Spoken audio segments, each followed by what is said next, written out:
In general, there is no best software. There's only a software that fits best. Carvajal said once, it's like choosing a tie. There's no best tie. There's only a tie that fits to your suit or doesn't fit to your suit. What you have to look at is, I think, the most important parts is what does your data look like? What kind of type of data do you have? Do you have tables? Do you have videos? Do you have transcripts? If you have transcripts, how are they transcribed?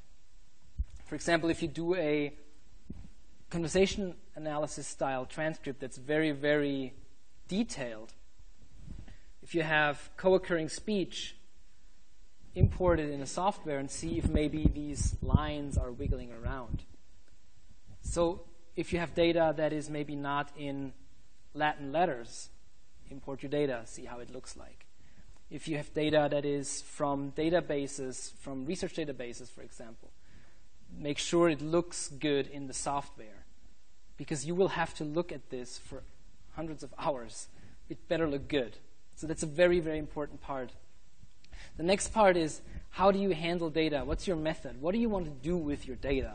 And that's, I think, that's also why qualitative research software is such a great tool, because it forces us to think about what we do.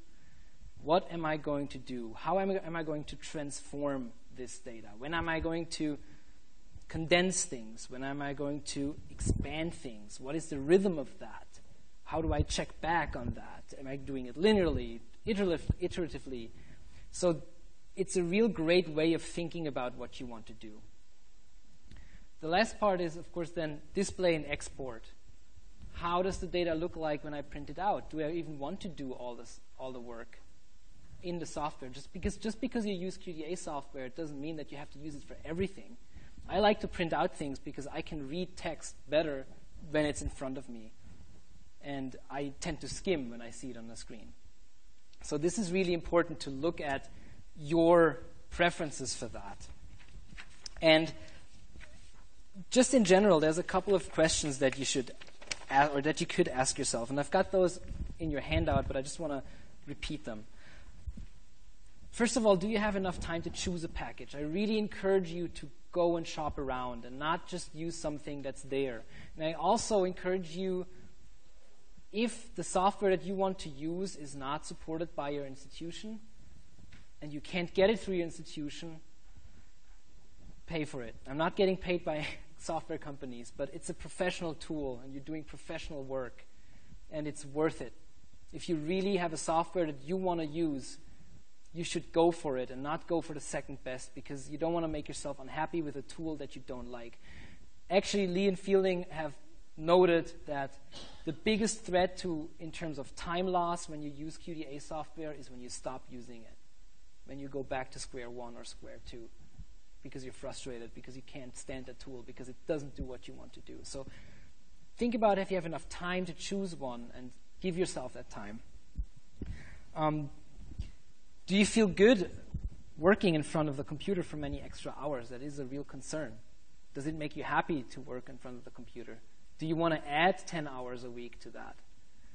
And that doesn't mean that you shouldn't use QDA software, but maybe you have to think about just using it as a storage tool and a rough annotation tool to index your data very roughly and then print things out and do things differently. How do your team members feel about that? That's also important to check. How do you handle data loss, system failure, and incompatibilities? There's always going to be something like that. Then the next question, of course, is what kind of software learner are you? Do you want to go to a workshop?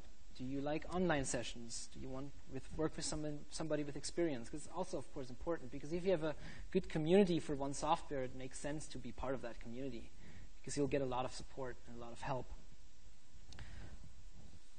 In terms of what you can do to choose a software, I would say experiment with it. You download a 30-day trial of any old software that I've shown you and make a cookbook. Organize your records. Make a photo album.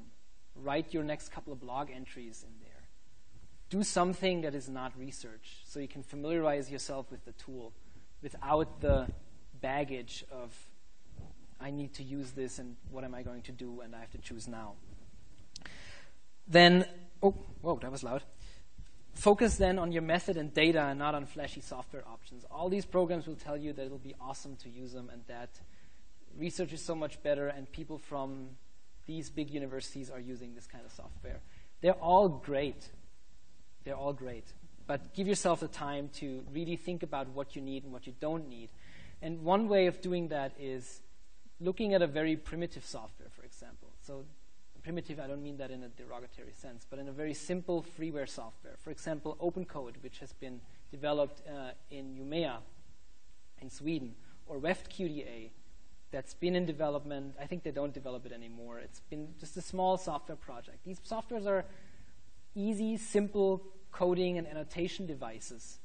And you will run into roadblocks. But these roadblocks are great because they can show you, what do I actually want? What do I actually expect from software? And with this list of expectations, you can talk to other users and say, hey, I used this really simple software and didn't let me do this, it didn't let me do this, it didn't let me do this. Can I do this with deduce, @TI, MaxQDA, and Vivo? And last of all, of course, think about, don't feel that you have to use the software for every step of your analysis. It's a tool. It has options. It's not telling you, there's no proper way of doing it. There's only the way that is good for you as an analyst and makes sense in terms of your methodology and your data. And I want to close with, I think, one of my favorite quotes by C. Wright Mills from his book, The Sociological Imagination. He talks in the appendix about writing and academic writing and thinking and what it means to be an analyst. And he talks about the file. Of course, he doesn't, this is from, I think, 1959. He doesn't talk about a computer file, but I read it and I immediately thought about the computer file. And he says, by keeping an adequate file and thus developing self-reflective habits, you learn how to keep your inner world awake.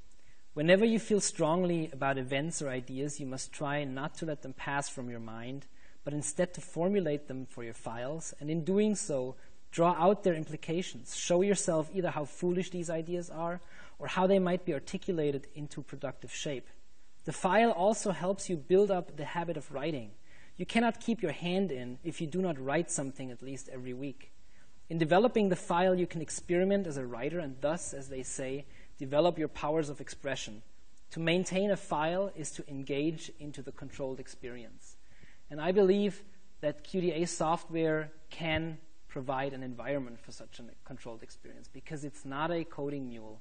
It's actually a tool that lets you reduce data, but also expand data. It lets you write, and it lets you access your data and your thoughts. It's a metacognitive tool. And with that, I think we should go to questions.